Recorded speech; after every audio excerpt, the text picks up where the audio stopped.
show you how to do an active pigeon with a lat stretch. So this is a great way to stretch your glute, the side of the glute down to the side of your leg some. They can get super tight with all the sitting we do.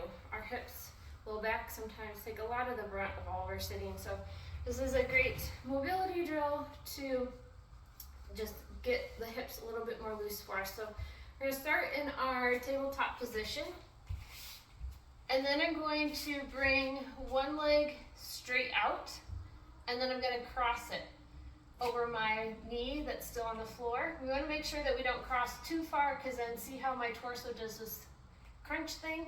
You're going to keep a nice long spine, and then from there, core engage, I'm going to sit back into this glute here, this hip, and then from there, I'm going to have you walk both hands towards the side of your knee that's on the floor, and you should feel a nice stretch on this opposite side.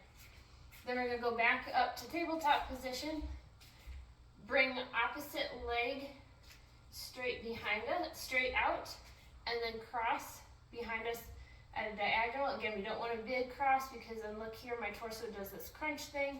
I want to keep a nice tall spine. I'm going to sink down into that hip of the knee that's still on the floor. Again, keeping a nice tall spine. I'm going to walk my hands towards the side of the knee that's bent, that's on the floor. Feel a nice stretch in my lat. This will give you a good, more stretch in your glute as well. And we'll go back up to tabletop and repeat. So again, core engage, so my bucket's not tilting to the floor like this, but I'm not like this. So you want happy medium, nice tall spine throughout the whole movement. One leg becomes straight. Cross it over a little bit while keeping a tall, straight spine. Sink down into this hip.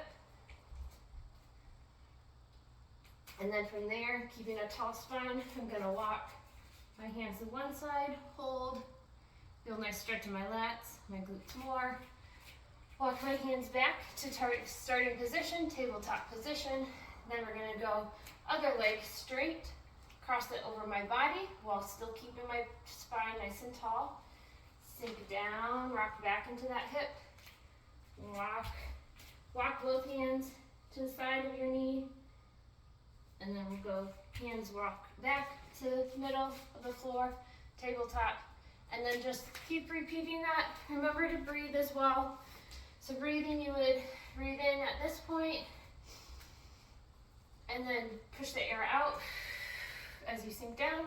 Breathe again, and then breathe out as you walk your hands to one side, and then just repeat. Again, every time you're breathing, think of pushing that area to the area that you're trying to stretch, and that'll actually help you get a bigger range of motion in that. So again, that was our active pigeon with the side lat stretch.